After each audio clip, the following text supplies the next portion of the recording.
Hello guys, welcome to a new video. Today we are gonna talk about the 2020 Nurburgring, or mostly Nurburgring, track season. It's by far my most active track season so far. We did 6 track trips, a lot of more experience than the years prior, because I only did 1 trip every year to the ring and that was it.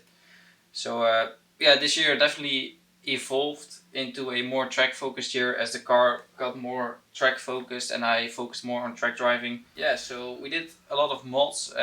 You can also see that on the channel. We didn't film every mod.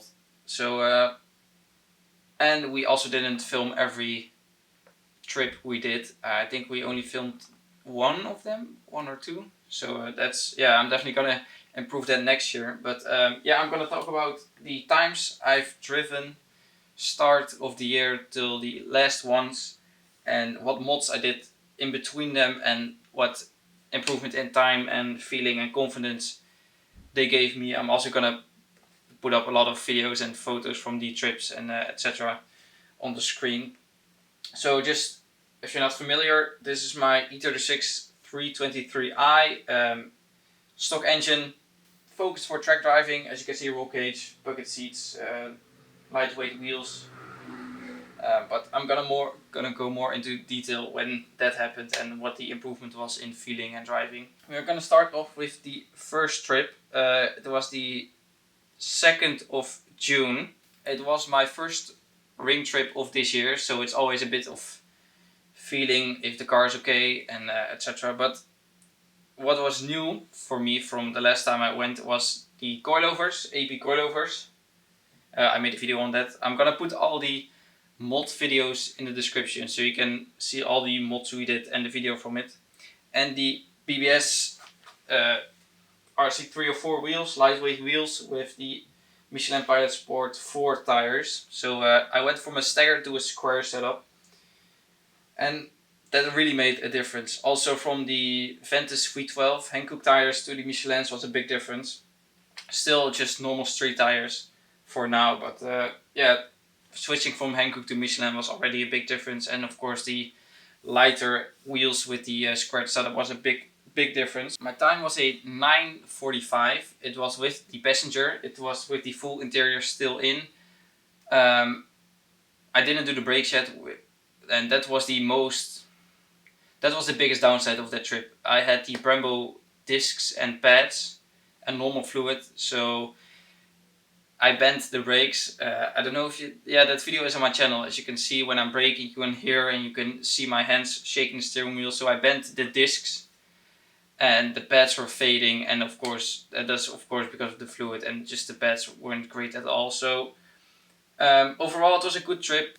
Nothing broke, but just a big point of improvement was the brakes. So the 25th of June we went again. This time I went without a passenger and a friend who has more experience on track, so I could learn a bit from what he was saying. And so what we did between the first trip and the second trip was the brakes, because they annoyed me so hard, and I think it was gonna become dangerous after some point. But yeah, so I went for I have M3 brakes in the front, so I went with the ATE power discs with yellow stuff pads and ATE Type 200 fluid. And let me tell you, that made such a big difference, both in confidence and feeling. When you stamp on the brake, you know it's gonna work, you know it's gonna bite. So it's not the most aggressive setup, especially with the yellow stuff pads, but they do the job. It was just a good introduction into better brakes and for a good price. So that was definitely, in terms of time gained, of course, time gained is also how more laps you're gonna do. You're gonna get more time of better times because you're getting more confidence, you know the track better. But in terms of my confidence in the car and pushing it harder, it was definitely the best mod. And of course in time it was also the best mod, because I did 2 laps then. The first one was a 9:31, so that was already faster than I went before. And after that I did the 9:11 time. I was pretty happy with that time because I just kept on shaving time, and I didn't even feel like the second lap was faster, but it was. So if you don't have upgraded brakes yet, upgrade your brakes if they are fading or something. It's gonna give you so much more confidence for braking zones, and just overall around the whole track you're gonna be more confident, and more confident means more speed. So yeah, definitely a very good upgrade. The 19th of July we went to Zolder, so that was my first time on a different track than the Nordschleife. What we did there was, I think only thing we did was reduce the weight and install the seat. So I have a Recaro SP GT2 driver seat, a pole position passenger seat. So at first I only had the Recaro SPG GT2 seat, so I installed that with the steering wheel, and I took the rear bench out to shed some weight. I think the stock Vader seat is 30 kilograms, and this one was 7, but with console, etc., then 12 kilograms. So that's a big weight difference. I think the rear seat in total was 20 kilograms. And of course, the steering wheel and sitting in a bucket seat is so much better for feeling, because you have such a better connection to the road when your butt is planted down in the seat and there's not a lot of cushion between that. Also, Zolder is a bit more aggressive with chicanes, so chicanes is gonna move your body a lot. And with the SPG2 seat, that was a big improvement from. I didn't annoy me or something because the faders were okay, but if you're gonna throw in big chicanes, you definitely need a bucket seat to hold you in place. Otherwise, you're just gonna annoy yourself with keeping your body in place instead of focusing on driving the best racing lines. So yeah, it was a fun experience. It was way different than the Nordschleife, and I think that's good to experience different tracks. But the car did great again. The only thing I noticed on Zolder especially was the lack of power, because on the Nordschleife you drive a lot of momentum, so you don't have big braking zones. You can just use your speed, your momentum you already have, and keep that flowing between the corners. But in Zolder you just hard braking zones, chicanes, so you slow down a lot, and you can definitely feel the long diff ratio and the low power, because 170 horsepower is just not enough, and the diff 2.93. So yeah, it's a long diff, it's a lazy diff, and yeah, it's definitely noticeable on Zolder, less on the Nordschleife. 11th of August we went back to the Nordschleife. We didn't do much between that. I think, we installed the roll cage. So it's a Uyghur's half cage with the Recaro pole position. We also installed that. So weight saved again with the passenger seat, and a little bit gained with the roll cage. But the roll cage gives a lot more safety, more confidence. Yeah, it's just nice knowing you have a roll cage behind you. I didn't time that day. I was just having fun with chasing friends around the track, so no time. What I did notice was the weight. You from that point you can definitely feel that the weight has decreased. You can feel the car getting a bit more nimble, and that's very enjoyable. That's why later more stuff went out, because it just improves the driving experience so much. Having a light car, it's not really light yet, no fiberglass or something, just everything's stock yet. But overall it was a good day, good experience. Car felt great, but very understeery. It was more understeery than oversteer. That started to annoy me, but I still had these stock adjustment arms. I don't know how you call them in English, but they are rusted to the 36 level.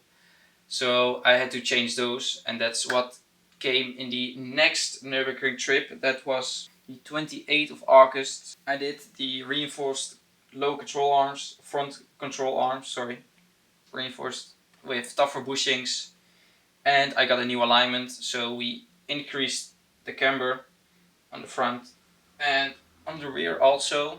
I don't know the toe ratio. I think it was 0.1, but I don't know if it was toe in or toe out. So at first I knew the alignment was going to make a difference in how the car felt, but I didn't know that it was that much. The understeer was almost completely gone. There were still some, but I think that's also because of the tires. Normal street tires, just they don't get the grip Samies get. So from the last time I timed on the Nordschleife, we did seats, steering wheel, roll cage, weight removal. My time was at 8:57, so my first time going sub 9. I was pretty happy about that. There was definitely a lot more in the car, but I think it was my, how much laps did I do? I think it was my 8th lap that year, so I was pretty happy. And then the last time we went 2 days, the 10th and 11th of September. We went with 3 friends, so that was a lot of fun. Nothing was changed on the setup. No new mods, just the same setup, but more laps. So the conditions were definitely ideal. The weather was great. The car felt great. No issues. None of us had issues with the car, so it was just doing laps, chasing each other, having fun. And then I did a 8:55 with a passenger. So yeah, that was even faster and with 70 kilograms extra than last time. Yeah, no changes were made to the car, just because the car was good how it was. Only the power and the diff, but diff is like 800 euros, and an M50 intake. Yeah, I didn't feel the rush to just quickly change that or buy that. So I knew that was going to be the last trip of the year, so I had all winter to change that or improve that. So that's why we're here. That's why I'm making this video. The car is currently suspended in winter storage, so we can drive it. I am gonna start modifying probably in January. We're gonna do the whole rear subframe rebuild with uniballs. I got the M50 intake this time, so I'm gonna install that and I'm gonna make a video about that. I got the Leicester Class 2 wing, the high one. I'm gonna go for the real GT splitter instead of the Riga one. This is just a cosmetic lip, but then we got some real downforce, and I'm gonna install some gauges: temperature, pressure, oil temperature, water temperature. That was my Nurburgring season. If you want to see more updates on when I'm at the ring or something, or me doing mods, you can check out my Instagram, DJS36. I'm gonna also put that in the description and gonna put it on screen. So if you are interested in hearing more about the mods and what changed and how the car felt, you can definitely DM me on Instagram, leave it in the comments. I want to thank you guys for watching. Please like, comment and subscribe, and I'll see you guys in the next video. Bye.